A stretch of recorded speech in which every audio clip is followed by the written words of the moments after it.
And lastly, it wasn't too long ago that the president was holding up Yemen as somewhat of a model for counterterrorism strategies in Iraq and Syria and in other places. I'm wondering, does the president still see Yemen as a model for success in fighting terrorism that can be applied elsewhere in the region?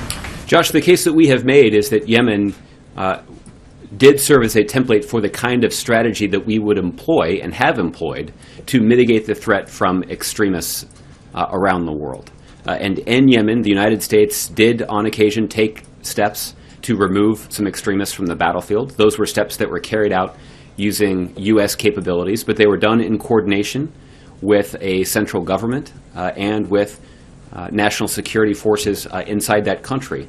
Ultimately, our goal here is to build up the capacity of local countries so that they can assume responsibility for their own security situation. And that has both the effect of stabilizing the country so that extremists can't use it as a safe haven to plot and carry out attacks against the West, but it also means that these countries can better provide for the security situation inside them so they aren't vulnerable to extremist actions on their own. There are a couple of, I think, of other relevant examples here. One is, we talked a little bit last week about the fact that in Somalia, where the United States does not have a significant military presence, U.S. military forces, however, did undertake an action that took one of the masterminds of the Westgate Mall attack off the battlefield. That was a success that will enhance the security of the United States and our allies around the world. We continue to be very mindful of the threat that are posed by extremists in Somalia, but that is an indication of how dangerous Somalia is for extremists as well, because the United States has sustained pressure on them. But that is an effort that we continue to be vigilant about, and we continue to be keenly aware of the threat that emanates from Somalia. I'd also note, as a second example, that it's been quite some time before the acronym AQIM has been brought up in this room. That's the reason that we haven't brought that up is not that AQIM is no longer a violent, dangerous group. They are a violent, dangerous group.